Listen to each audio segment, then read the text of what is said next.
Hello and welcome to BYJU'S Exam Prep. A very good morning to everyone and welcome to our daily Hindu analysis. Today, we have around 8 important topics lined up for discussion. But before we begin, don't forget, subscribe to our official Telegram channel because immediately after this session, we shall have a quiz on all these topics. It's going to help you to prepare comprehensively for the upcoming prelims. So subscribe to our official Telegram channel by using the link provided in the description below. And also, if these initiatives are helping you, do support us by pressing that like button, share your comments, and don't forget to subscribe to our channel. So let's get started with the analysis of today's The Hindu newspaper by first looking at the topics we're going to discuss today. First, I'll take up 4 major articles, including few important editorials and columns. We shall cover these topics comprehensively. The idea is to ensure you don't have to refer to any other source to cover these topics. The discussion should help you answer any prelims or even mains question related to these topics. So let's have an elaborate discussion on the first 4 topics, and we'll also take a look at few other smaller topics in today's newspaper which are specifically important for your prelims. These are smaller articles but nevertheless very important for the upcoming prelims. So these are the 8 topics we are going to discuss. Let's begin with the first article. This article is from page number 1. It continues in page number 10 as well. And it talks about the growth prospects of the Indian economy for this financial year and the coming year as well. This article is based on what the IMF has observed about the Indian economy. The IMF has said that the Indian economy is a bright spot in the global economy which is suffering from a lot of slowdown conditions. According to the IMF, India alone is going to contribute to 15% of global growth in 2023. Now, these are very significant observations coming from the IMF, and it points towards the optimistic growth prospects for the Indian economy. So let's examine this article in slight detail. Let's go beyond what the article is talking about and understand the growth prospects of the Indian economy. See, currently, India holds the G20 presidency. As you all know, a lot of ministerial meetings are taking place across Indian cities in the run-up to the G20 summit. Right now in Bengaluru, a very, very important summit is taking place. It's related to the G20. The finance ministers of the G20 countries, along with the central bank governors and the top officials of key institutions like IMF, World Bank, etc., they're all assembled in Bengaluru, and tomorrow and day after, they're going to hold key discussions on the global economy, and they'll evaluate the challenges facing the global economy, and they'll chart a way forward to promote growth in the coming year. And India will play a critical role as it holds the presidency of G20. So in this context, the IMF chief is visiting India. IMF's managing director, Kristalina Georgieva, is visiting India along with other top officials of the World Bank as well. And she has observed that India remains a bright spot in the world economy. Because as you know, in the last 3-4 years, there have been a lot of headwinds for the global economy. There have been a lot of pessimistic developments in the global economy. First, we had the pandemic and the lockdowns which got triggered. It curbed global economic prospects. Many countries came out with easy monetary policies to trigger growth, to push demand during the pandemic period. And now it has led to very high inflationary situations in most of the economies around the world. So central banks around the world are pulling back the liquidity in order to keep inflation under check, and interest rates have gone up. This has pushed the world towards a global recession. Around the world in all sectors, be it in manufacturing, services, even in agriculture, there is a considerable slowdown in growth which has been noticed. Plus you have the Russia-Ukraine war which started last year, which has disrupted global supply chains again. So all these global factors have affected the growth prospects around the world. Most countries are looking at negative growth, or they are barely registering any growth. The global economy itself is almost stagnating. In this context, India stands out as a bright spot as observed by the chief of IMF. Because India alone is going to contribute around 15% of the global growth this year, and it continues to remain one of the fastest growing economies amongst the major countries. Now, this is very, very significant. This growth prospect of India is quite impressive. So all these issues are going to be discussed at the first finance ministers and central bank governors meeting of G20, which is taking place in Bengaluru from tomorrow onwards. They're going to discuss a global sovereign debt arrangement as well. They're going to talk about central bank digital currencies, the challenges created by cryptocurrencies, etc. All these important financial and economic issues of the world will be discussed at this meeting. But the important point to observe is what growth prospects lie ahead for India. And what are the strengths of the Indian economy as observed by the IMF? These observations made by the IMF chief can be very important in answering a mains question. Because UPSC could ask a mains question dealing with India's growth prospects, dealing with the global economic scenario, how it affects India, and how India is still outperforming the global economy. So on these lines, you can expect a mains question.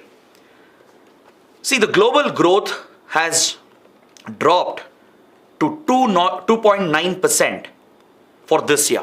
This is the estimated growth numbers for the global economy. For 2023, global economy is expected to grow just at around 2.9%. In the previous year, the estimate was around 3.4%.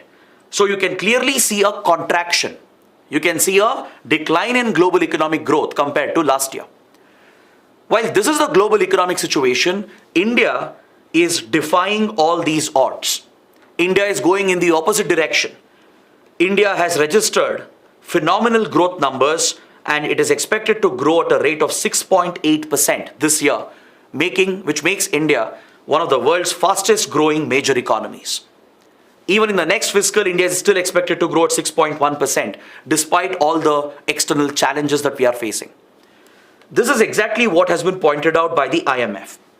The IMF chief has observed that India's economic performance has been quite impressive despite the global slowdown. And she has pointed out several factors which are inherent to the Indian economy, which provide that strength, that inherent domestic strength to the Indian economy. So let's take a look at this. The IMF chief is of the opinion that the large-scale digitization of the Indian economy has helped India to overcome the slowdown that was induced by the pandemic. The IMF has praised India for adopting digital technologies across sectors, across domains, and how the government has been leading this digital push. This has transformed the Indian economy today, and probably amongst the major economies, India is the only country which has provided for large-scale digitization of key economic sectors. The IMF chief has specifically credited the digital ID of India, that is Aadhaar, and how based on this digital identification, public services are being delivered by the government, which is directly boosting demand, growth, and job creation at the grassroots. Today, a number of government socio-economic programs are being implemented by leveraging the unique identification program which has been implemented. If you look at other sectors as well, India is one of the leaders today with regard to adoption of digital payments, right? Even compared to Western developed economies, India is miles ahead when it comes to the adoption of digital payments. Today, the UPI payment system of India has become so popular that we are integrating this with other countries' digital payment gateways. Recently, UPI has been integrated with Singapore's Pay Now digital payment system. Similarly, you see a digitization taking place across many key sectors. Even in agriculture, smart agriculture is being promoted. In manufacturing, in various key sectors and services like education, healthcare, right? Across the technology sector as well. Digitization has happened at a rapid pace in India, which has created a right base for startups, technology-based startups in India. This is boosting demand and growth and enabling government delivery of services, public services through digital platforms. For example, government is transferring subsidies, scholarships and pensions all through digital payments, right? So this overall digitization of the Indian economy has created tremendous opportunities in India, and according to the IMF, this makes India more resilient to withstand external shocks. Because this has become an inherent strength of the Indian economy, which is helping sustain the domestic demand and domestic growth. Along with this, India has adopted a very prudent fiscal policy according to the IMF. We have modified our fiscal and monetary policy depending on the economic conditions. The government of India, through its budget, is responsible for the fiscal policy of the nation. Similarly, the central bank, that is the RBI, is responsible for the monetary policy to manage liquidity. Both the institutions have responded on time whenever economic situation was worsening. For example, when the pandemic broke out and when lockdowns were induced, it was very evident that India's weakest sections would be hit. The poor sections, the migrant workers, etc., they were expected to take a massive hit. So to protect and shield them, India expanded its fiscal policy. The Modi government came out with several schemes, several policies to help out the weakest of the weaker sections. Came out with dedicated food security programs, such as the Pradhan Mantri Antyodaya Anna Yojana. It came out with special schemes for the agriculture sector, for manufacturing, for migrant workers, street vendors. By giving that basic support at the grassroots through additional budgetary spending, India helped in sustaining that local demand. And the fiscal policy was made responsive to the economic conditions. Similarly, RBI expanded its monetary policy, introduced more liquidity to push up demand, to reduce interest rates. And when inflationary situations started developing, since a lot of liquidity had been flooded into the market, as inflation started rising up of essential commodities and essential items, both the RBI and the government started pulling back the fiscal policy and the monetary policy. For the government, the problem was its expenditure had gone up significantly during the pandemic, but revenue had declined. So the fiscal deficit had become a big challenge. The government had breached its fiscal deficit targets under the FRBM Act because the pandemic created a very unique emergency situation for India. So to account for this unique circumstance, we expanded our fiscal policy without bothering about fiscal deficit for a few months. But right when things were getting out of control, India has pulled back. India has pulled back the expenditure, improved revenue, and as a result, we are on the path of fiscal consolidation, and this has been appreciated by the IMF as well. Even if you look at this year's budget which was presented, the government is clearly focused on fiscal consolidation to reduce the fiscal deficit by reducing expenditure and by increasing the revenue for the government. Similarly, the RBI has pulled back at the right time. It has tightened the monetary policy, absorbed the excess liquidity by increasing the interest rates. So through such a carefully calibrated fiscal and monetary policy, India has secured its economy. And this is what the IMF has observed. The IMF also praises India's long-term growth trajectory and the long-term, medium-term growth plans. The IMF appreciates India for focusing on green and renewable energy in the long run. And this is going to provide more opportunities for India. As we transition towards a cleaner economy, it will create numerous job opportunities, thus sustaining growth and demand in the Indian economy. This is exactly what the IMF has observed. It has praised India for digitizing the economy, for following the path of fiscal consolidation when needed, for increasing capital expenditure in the current budget, because we have discussed this in previous sessions as well. In the current budget, a huge outlay has been allocated for capital expenditure to create long-lasting assets, to create the right infrastructure. Lakhs of crore rupees has been allocated in the union budget. Plus, the government has been ready to meet any emergency situation by responding to the economic situation. So these policies of India has inherently added strength to the Indian economy, and according to the IMF, this will help India to overcome the external challenges, and India is likely to continue on this path for the next 2 years. This is what you need to understand. This will help you answer any mains question on these lines. I hope it's clear. Now let's move on to the second topic. Now let's take up an important editorial from page number 6 that's related to environment and ecology. This editorial deals with the topic of carbon trading. Now I want to talk about this in detail. I want you to understand what is carbon trading. See, the editorial is of the opinion that introducing carbon trading in India and providing for the adoption of carbon trading in the Indian market could help India to switch away from fossil fuels. This is the opinion of the editorial. The widespread implementation of carbon trading and carbon markets in India could help India reduce its emissions and move away from fossil fuels towards cleaner renewable energy. So let's understand what exactly is carbon trading. In what context is this topic in news? What is carbon trading?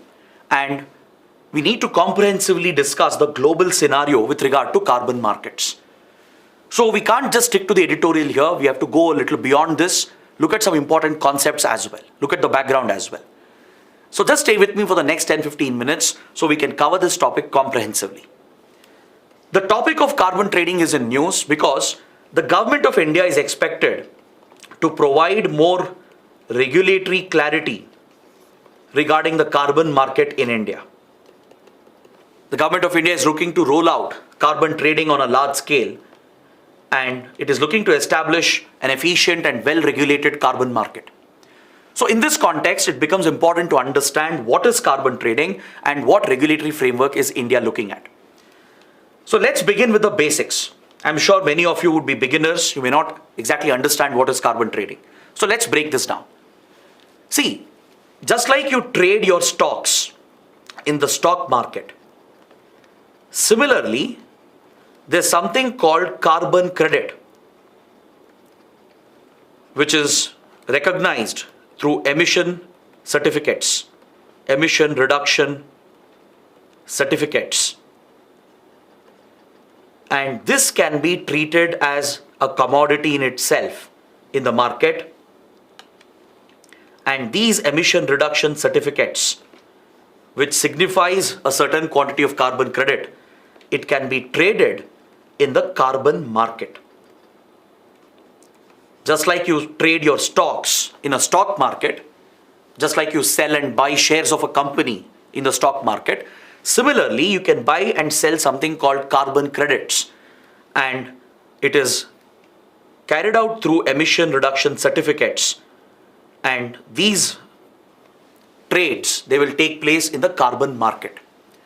Now let's understand how exactly these carbon credits work. What exactly is a carbon market? See, this concept of a carbon market was evolved under the Kyoto Protocol. The Kyoto Protocol was one of the first final agreements that was signed under the Climate Change Convention of the United Nations. Under the Kyoto Protocol, carbon trading and carbon markets were given recognition. Certified emission reductions, or CER, were recognized, and this allowed for the rollout of carbon trading. Now let me explain how this exactly works. See, the goal of tackling climate change is to basically reduce greenhouse gas emissions. Correct? To tackle climate change and global warming, we have to reduce greenhouse gas emissions, move away from fossil fuels, and adopt cleaner renewable energy. That is the basic solution. Now, if this transition in the economy is enforced through laws, regulations, and carbon taxes, it will create a negative sentiment in the market. Many industries, many companies will resist, and in the process of making the transition towards cleaner technology, they will suffer losses as well, and they will have no motivation to make the change.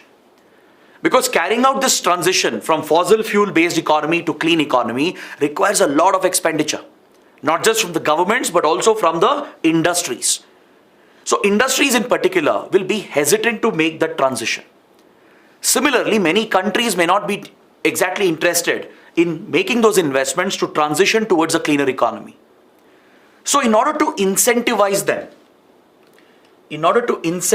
them, this structure was evolved where carbon credits can be earned by putting effort to transition to cleaner technologies. Basically, those who put some effort to move away from fossil fuels, those who make that investment, the technological change to adopt cleaner renewable energy, they will be rewarded with carbon credits, which is certified with emission reduction certificates. or certified emission reductions. This certificate, you can trade this in the market, and this acts as a financial incentive.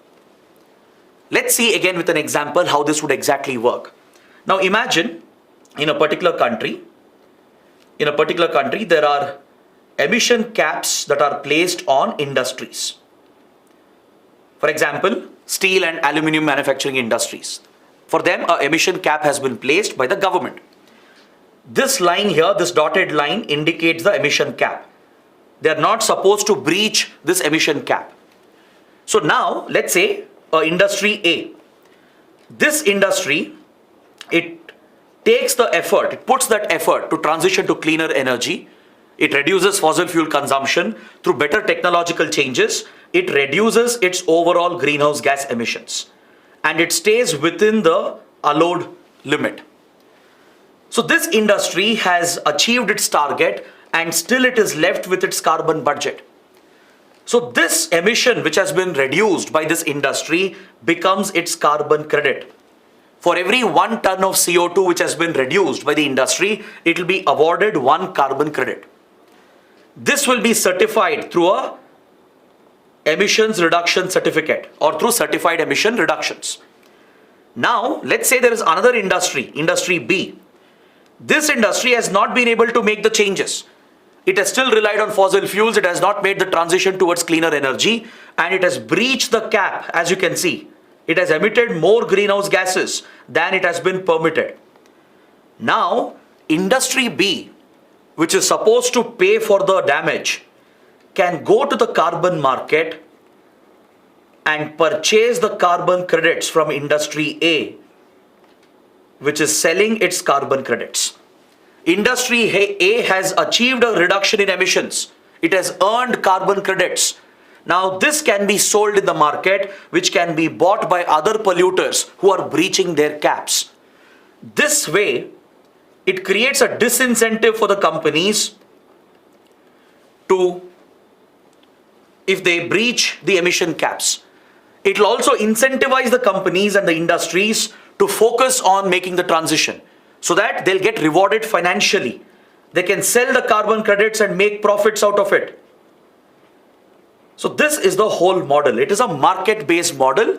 The eventual price of the carbon credit will be determined by the market. Now this model can be implemented within a country for various industries.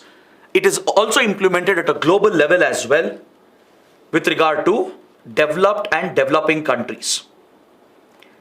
For example, if developing nations make changes in their industrial process, if they move away from fossil fuels, they will be awarded carbon credits. Let's say a company in India, industry in India, has put the effort to transition to solar energy.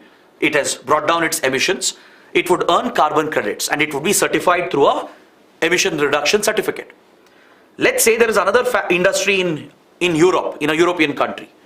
It has not followed any changes. It has not been able to bring down its emissions. It has breached the cap. Now it wants to ensure that it stays within the emission cap, because that's a legally mandated necessity. So this European company can now purchase carbon credits from the Indian company which has earned those carbon credits. This transaction, this trade will happen in the carbon market.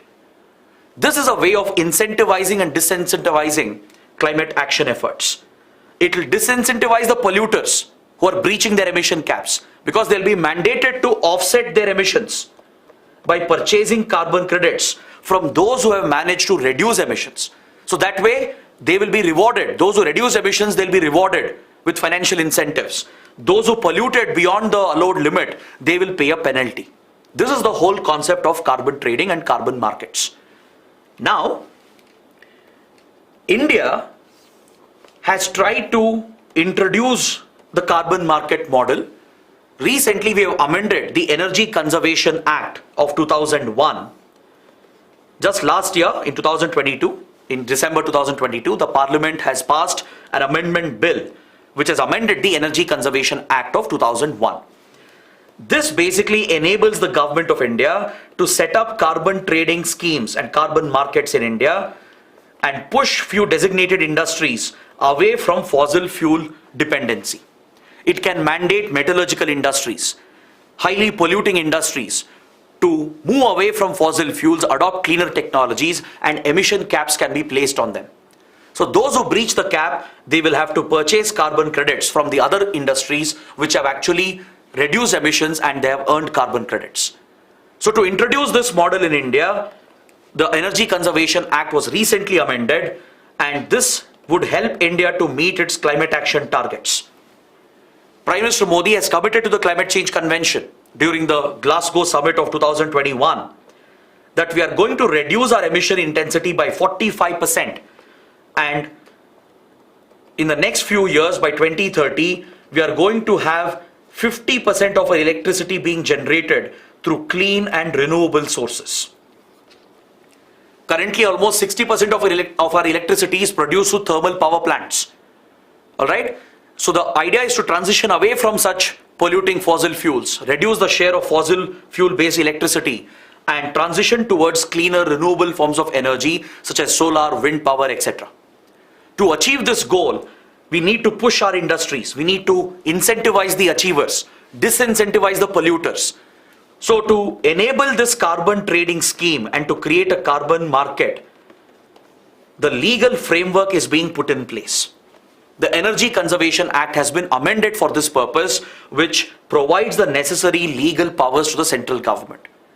So under this law, the government of India is expected to bring out the finer details.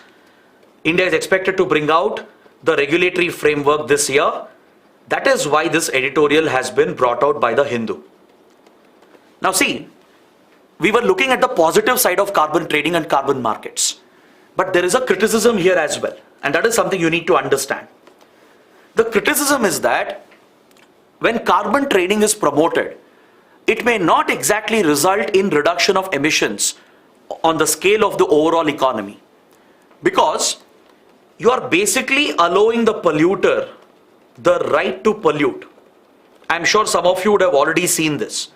When I was explaining how the carbon trading mechanism works, some of you would have understood that polluters, if they have no interest in transitioning to cleaner energy, they can keep on polluting.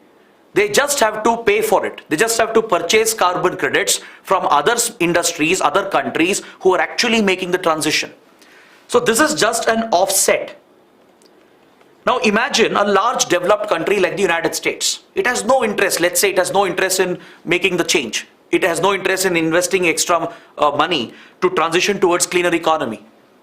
It will go on polluting, releasing emissions beyond the cap by simply purchasing carbon credits from other developing countries, small countries, which are actually putting the effort to make the transition. The same could happen between big industries and small industries. Small industries could be attracted by the financial incentives. They could put the effort to reduce emissions and earn carbon credits. But large companies which can afford to pay for the carbon credits, they may not care about making the transition. In a way, you're encouraging them to pollute more. You're basically giving them a permit.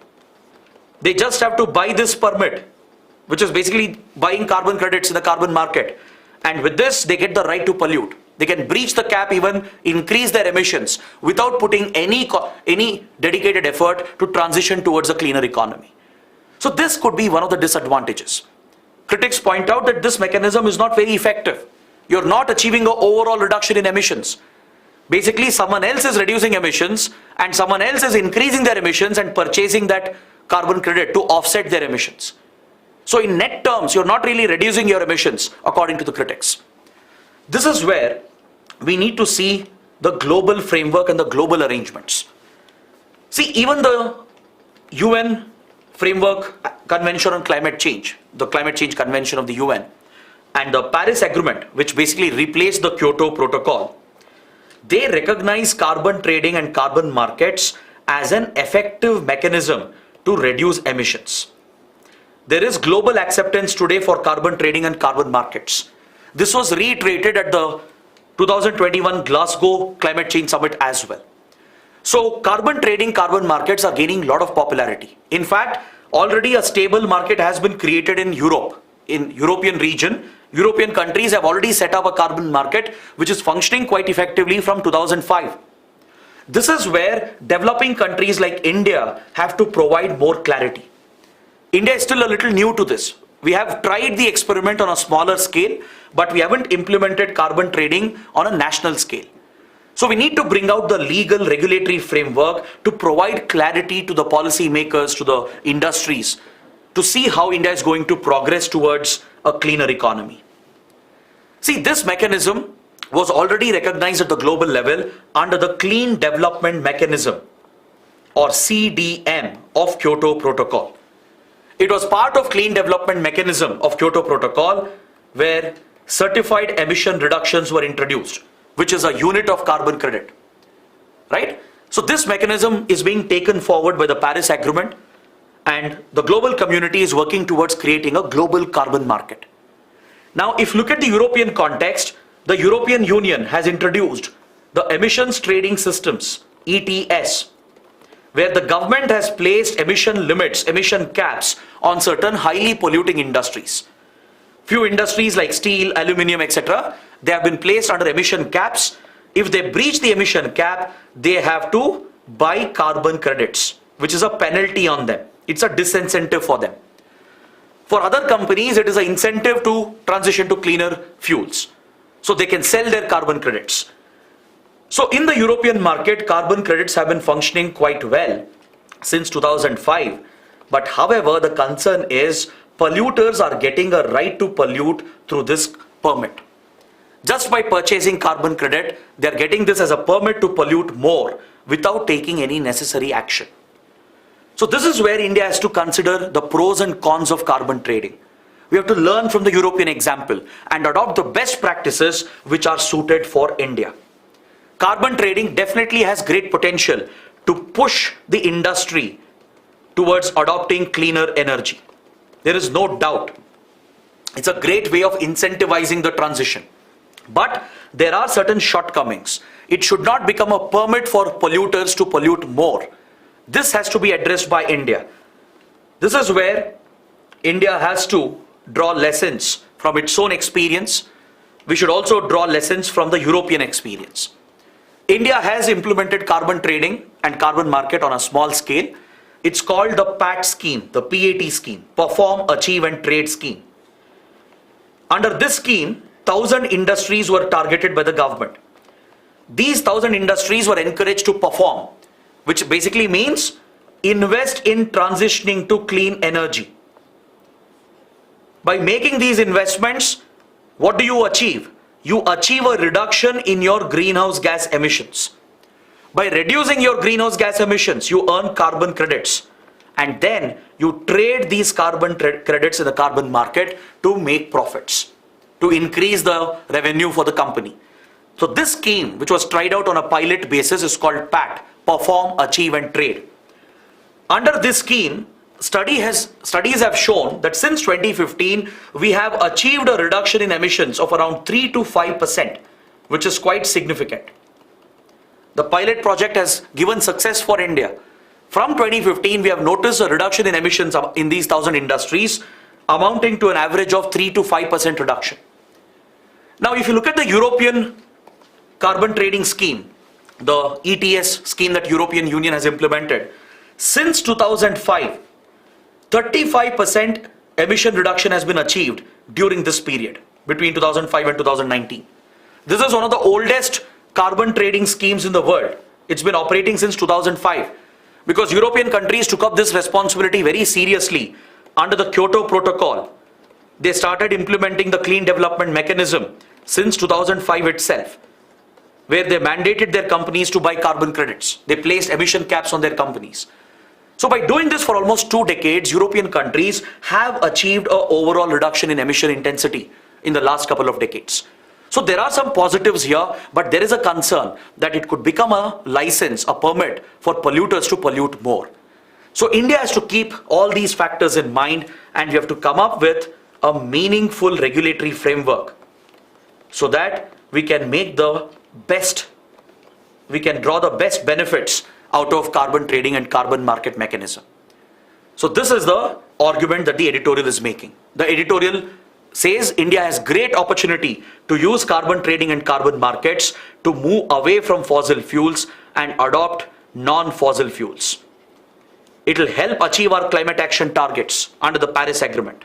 This is without a doubt. So all we need to do is we have to take care of the concerns and ensure that we have the right regulatory policies in place. This is what the editorial is calling for. All right. So with this, I complete my discussion on the second topic. Now let's move on to the third article, again from Environment and Ecology. It's related to the topic of biodiversity conservation. This column is written by several environmental experts.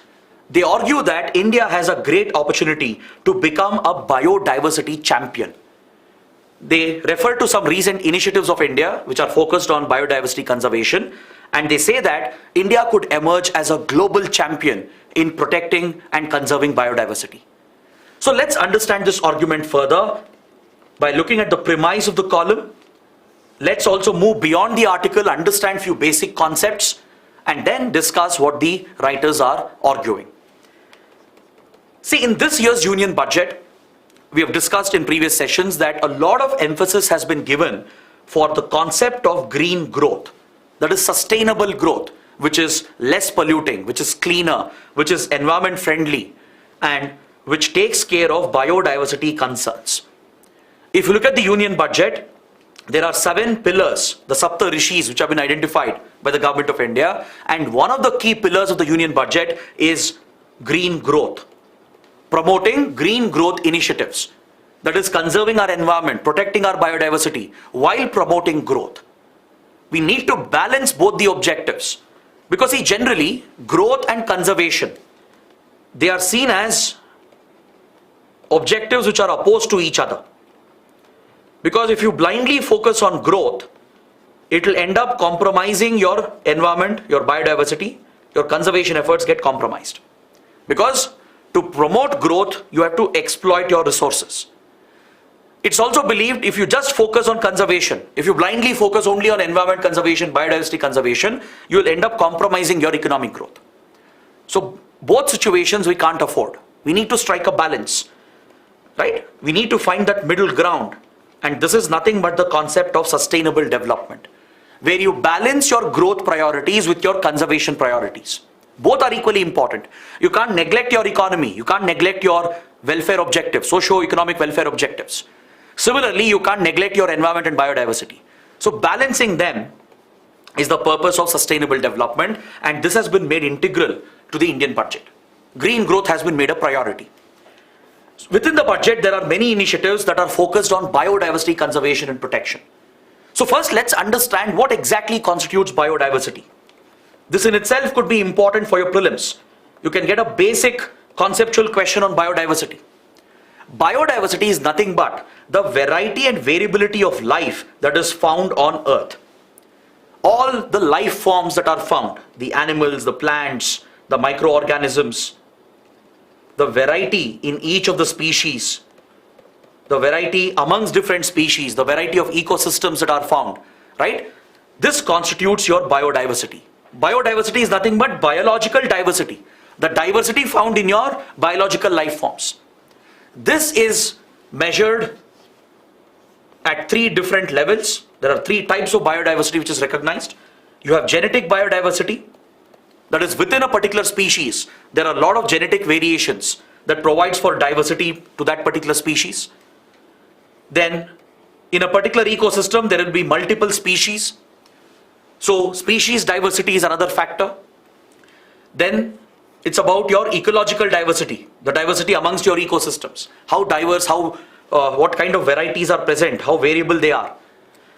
Now the reason why diversity is so important is because this provides resilience to our ecosystems, to the species. A species which is more diverse has greater chances of withstanding any external stress. For example, let's say a species, a plant species, it is not very diverse. It's not gone through a lot of genetic changes. It's not seen a lot of genetic diversity.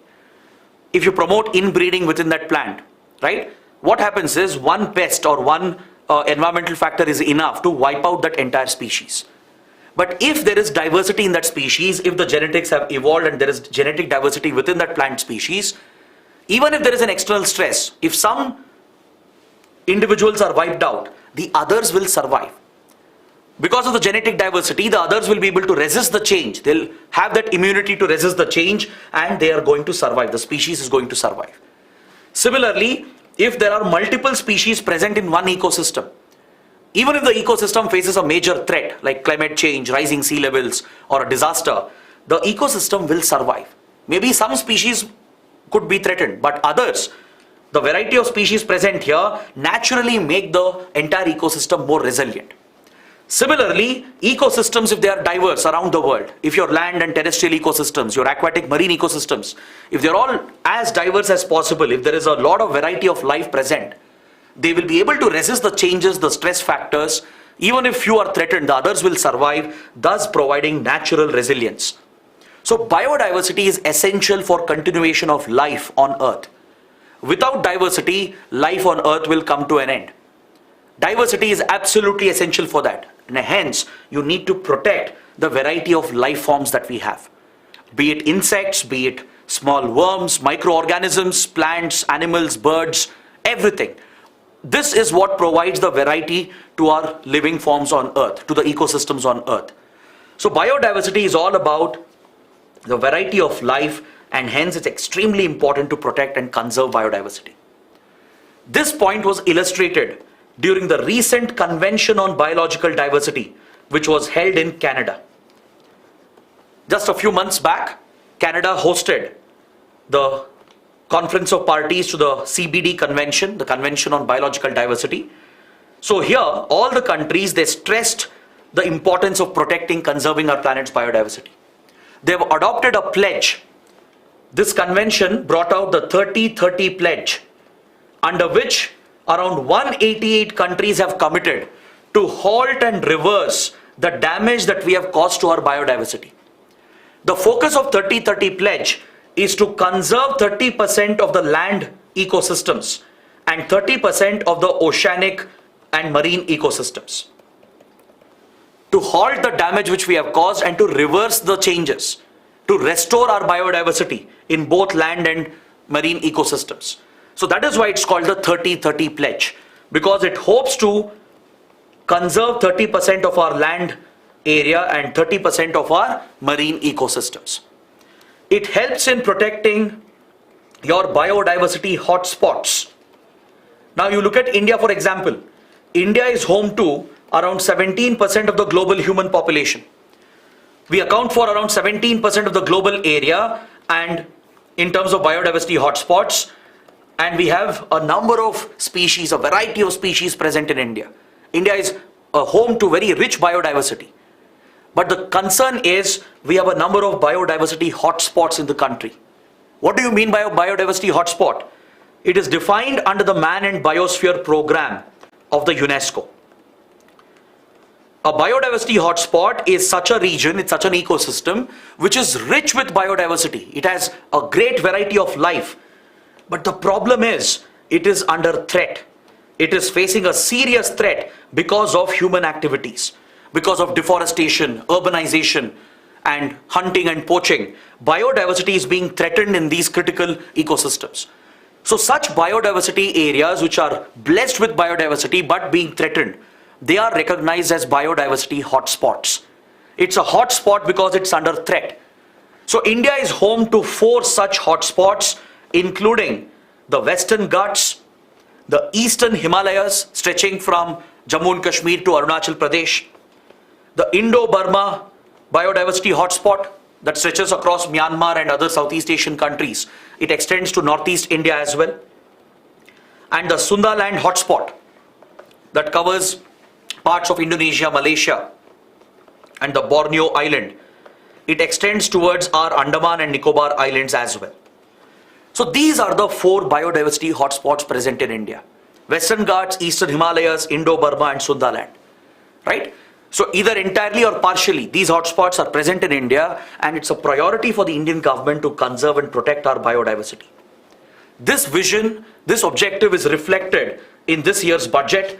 As I told you, green growth initiatives are being prioritized, and it's been identified as one of the Saptarishis, one of the 7 pillars of this year's union budget.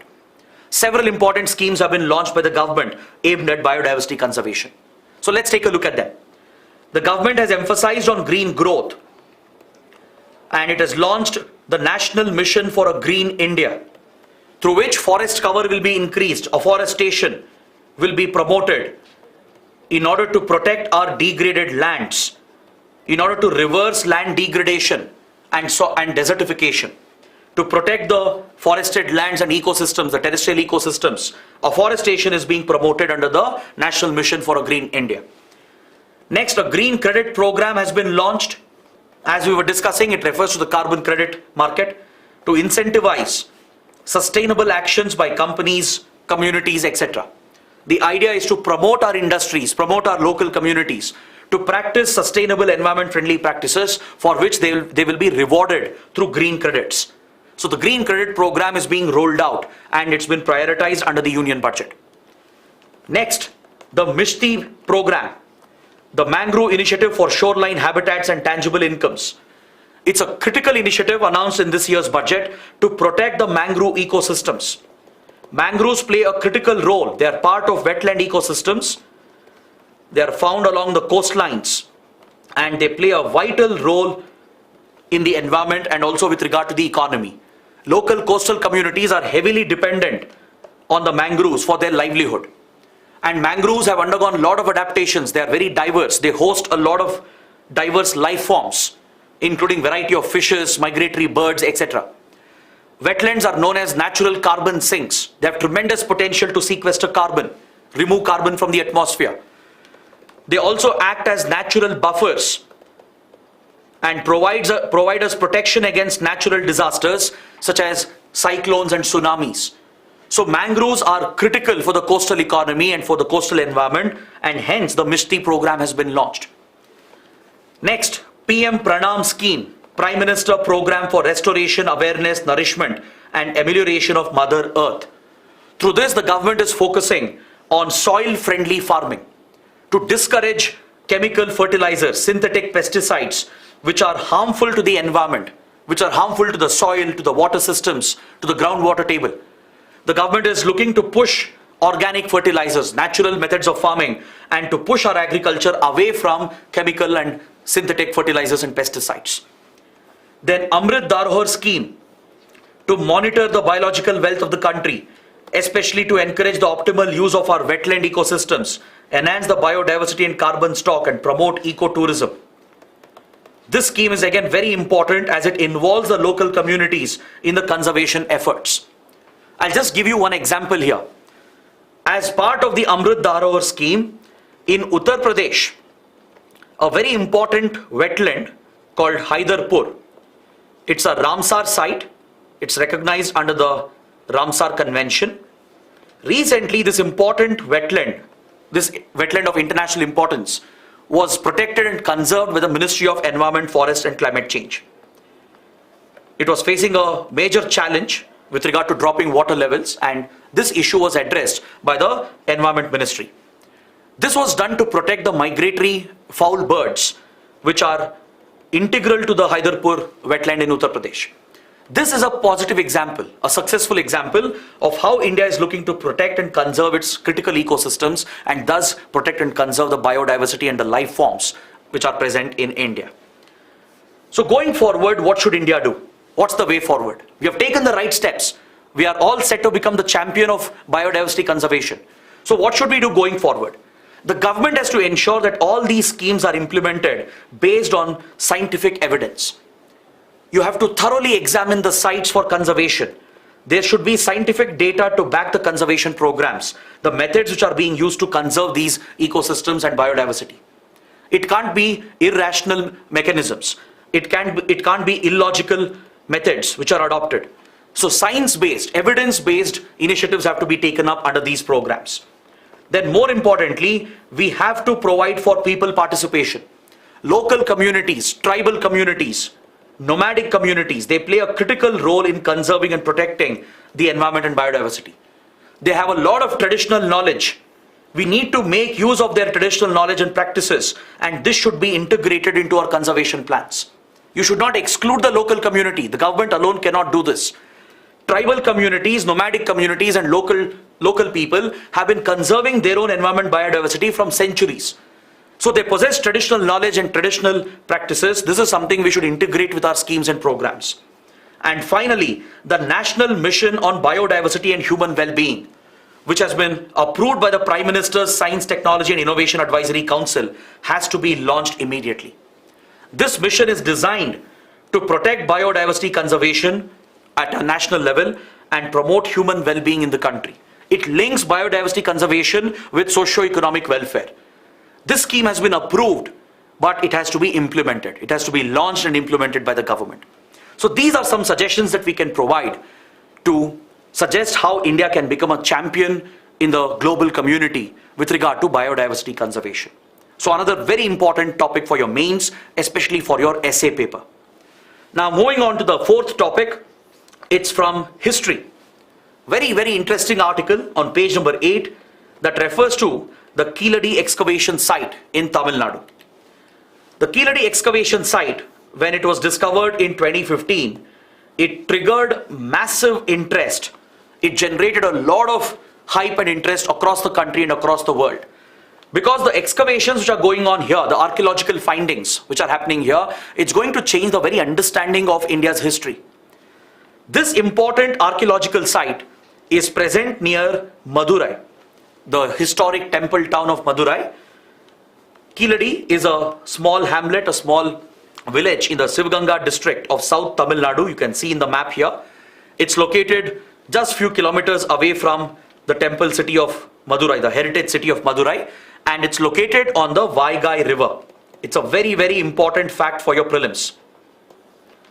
So here, archaeologists stumbled upon very important evidences indicating the presence of a industrious urban civilization thousands and thousands of years ago, which could make this one of the oldest civilizations in the world and in the Indian subcontinent. This civilization which has been detected here has been traced, it has been dated back to the Sangam era.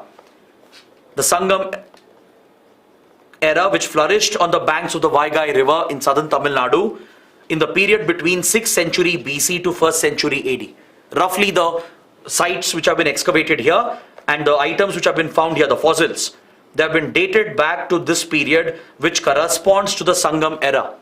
In Sangam literature, which is very popular, there are a lot of historical references to the Keeladi civilization, to the Vaigai civilization. The artifacts that we are finding here, the fossils we are finding here, it corroborates the documentation in the Sangam literature. Right? It justifies that Sangam era was one of the golden periods of Indian civilization. Now, what kind of artifacts have been found here? In the last few years, a lot of excavation has been carried out by the Archaeological Survey of India along with the Tamil Nadu State Archaeological Department. Alright? So these excavations have brought up a number of important artifacts. For example, recently a pot was discovered, an offering pot which is often placed with burial mounds containing paddy and husk. These remains were still present and these fossils were sent to the US to carry out carbon dating to determine the age, the period of these fossils. It's been dated to around 3,200 years old, which makes it one of the oldest civilizations. Lot of important artifacts have been discovered here, including elaborate urban settlements similar to the Indus Valley settlements. An industrial settlement where trade was present, internal trade and external trade has been discovered. Artifacts related to brick structures, open covered brick, bone points, then dies made out of ivory and terracotta figurines have been found out. Even ornaments, gold ornaments and beads, then pottery shreds which have Tamil Brahmi inscription and graffiti on them have been discovered. It's been dated back to around 2000 years. So such important artifacts have been discovered here at the Keeladi excavation site, and thus it has acquired a lot of interest and a lot of significance. The Sangam age corresponds to ancient era in the Tamil Nadu region, right? It's believed to have flourished between 3rd century BC to 3rd century CE. Roughly, the estimates vary. A recent finding is of great importance because recent excavations have pushed the age of the Sangam era back by at least 300 years. Previously, it was thought that Sangam era belonged to this period, between 3rd century BC to the 3rd century CE. But recent discoveries, which have been carbon dated, they are giving us evidence that at least Sangam era existed 300 years before than what we thought. Now this is very, very important. It pushes back the Sangam era and the existence of the Keeladi civilization, and this will change the very understanding of Indian civilization and India's history. The findings have been documented by the Archaeological Survey of India and the Tamil Nadu State Archaeological Department. In this regard, a political controversy also has come up because India's leading archaeologist K. Amarnath Ramakrishna, who was the first to discover the site in 2015, he has been transferred to Assam. So in the state government, in the state of Tamil Nadu, there is an accusation that the ruling party at the center is deliberately doing this to mislead and derail the excavation which is going on. Because this could possibly predate the Indus Valley civilization, which could make it a much older civilization. Again, there are a lot of disputed arguments and theories here, but the evidence again is not very clear. There are potential links between Keeladi and the Indus Valley civilization, but this has to be further corroborated. There should be further excavations done. So there is a political allegation which has come up that the government of India, on political grounds, on cultural grounds, is preventing the excavations. That is why the chief archaeologist has been transferred. So that is another controversy altogether. Let's not get into the politics of it. But these findings, these recent findings are even more important because it is pushing back the age of the Sangam era by at least 300 years, which again predates or pushes back the Keeladi civilization. This could become a crucial evidence for us to understand the missing links between the Iron Age to the early historic period. We can better understand the economic cultural developments of this period, and these links were missing in our understanding. So the big question is, are there any direct links with Indus Valley civilization? The answer is yes. Few artifacts which have been found, the way in which urban settlements have been designed here, they indicate a potential link with Indus Valley civilization. But this is an initial estimation. Academics are referring to Keeladi site as a separate civilization as of now. They call it the Vaigai Valley civilization. They are not equating it with Indus Valley civilization, right? Which flourished around Harappa, Mohenjo-daro, around the Indus system, which is centered around Pakistan and northwestern part of India. Academics are still cautious because we still need more evidence. We need scientific evidence which can be brought out only through more excavations. So more studies, more archaeological studies, excavations are needed. Because see, there is a cultural gap between Indus Valley civilization and the findings we have discovered at Keeladi. There is at least 1,000-year cultural gap which has been noted. To bridge this gap, to see if there is evidence linking the two, we need more excavations and more studies to be conducted. So that is why this site is very, very important. If there was a link, a direct link between the civilizations, it could change the understanding of our history. If Keeladi predated the Indus Valley civilization, right, that could also drastically alter our understanding of the Indian civilization. Because the evidence here points to an industrious urban settlement where internal trade was flourishing, external trade was flourishing. This is what the evidence is pointing out. Indus Valley was also a flourishing civilization. So now the objective is to figure out whether these two are linked. Are they from the same time period, or does one predate the other? To bring out this evidence, we need more studies and more excavation. But as of now, historians, archaeologists, academicians are convinced that this is one of the most ancient civilizations, just like the Indus Valley civilization. It corroborates the documents in the Sangam literature, gives it more credibility, because Sangam literature makes extensive references to the Vaigai civilization as an urban industrious settlement. So this is what you need to understand from this important article. Now, as we come to the end of today's discussion, I would like to take up few smaller articles which are placed in different corners of the newspaper today. Many of you may not even pay attention to it, but let me bring it out because you can expect possible prelims questions here. Let's go through them briefly and quickly. There is one image on page number 1 that depicts the Sinthan top, which is an important strategic pass in Jammu and Kashmir. It's a Himalayan pass, it's a mountain pass located in the Himalayan ranges. It's a very popular tourist destination as well, and it's a vital link connecting Kashmir with Jammu. It connects the southern part of Kashmir from the Bring Valley in Anantnag district with the Kishtwar district of Chenab Valley, which is in the Jammu region. So between Jammu and Kashmir, the Sinthan Top is a vital link, a strategic link. It is crucial for the economy, for the local people, and as well as for the armed forces to move India's troops to the forward areas towards Pakistan and China. So India has proposed a strategic tunnel to bypass the Sinthan Pass, which is called Wailu-Singapura Tunnel. It's a proposed project. The government has invited bids from private construction players to execute this vital project. So here I would like to show you a very, very important map that highlights the strategic tunnels which are being built in Jammu and Kashmir to enable the Indian Armed Forces and also to promote the local economy. 4 important strategic tunnels are already under construction, and for 2 of them proposals have been brought out and the bids have been invited. This includes the Zojila tunnel that will connect Srinagar with Kargil. Please remember the names, where they are located, which regions they'll connect. They could be very important for map-based questions in your prelims. The Zimor tunnel over here connecting Srinagar with Sonamarg, another strategic tunnel. Both the projects are going on, they are being constructed as of now. This is the Wailu-Singapura tunnel near the Sinthan Top connecting Jammu with Anantnag. The KM83 tunnel over here, for which construction has started, it's near the Doda sector connecting Jammu with Anantnag again. The Keeladi tunnel connecting Chenani with Anantnag in the same sector. Even this project has started.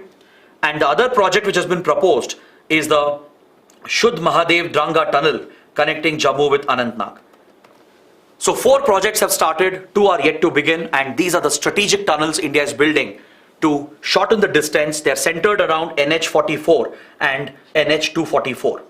These are strategic highways, NH44 and NH244.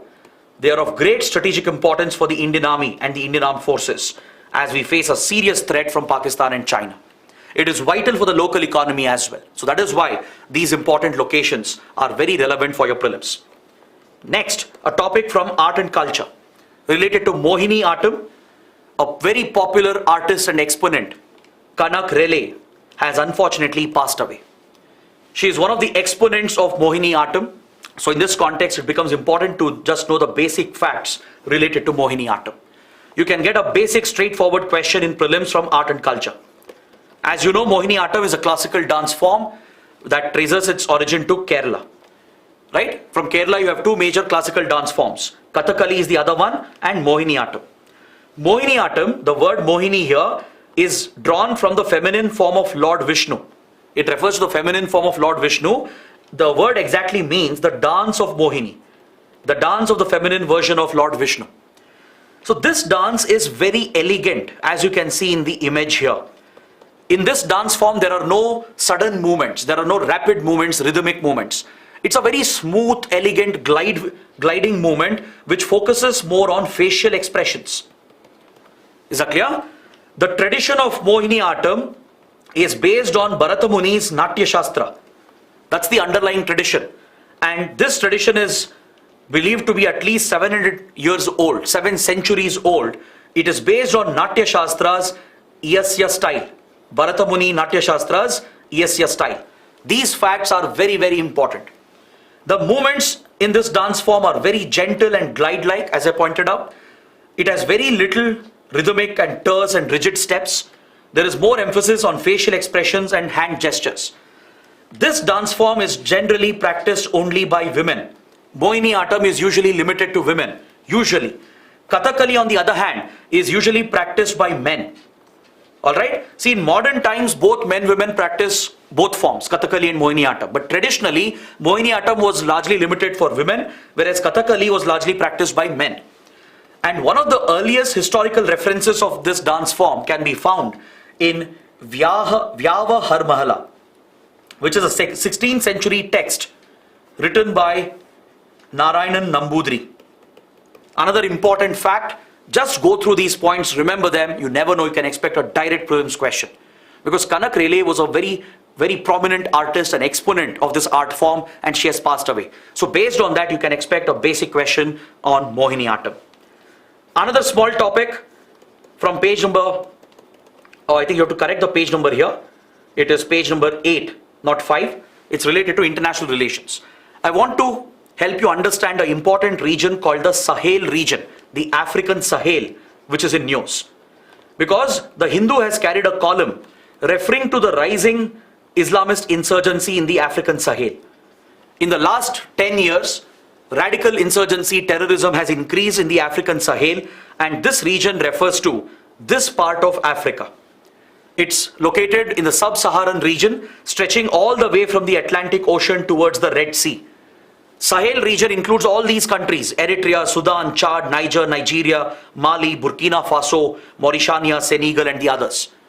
In some of these countries, particularly here, in this western part of Africa, in Burkina Faso, in Mali, in Niger, Mauritania, a major terrorist insurgent movement has raged in the last few years, and to counter this, France had carried out a military deployment. Since many years, France was involved in direct military operations, as many of these countries were former French colonies.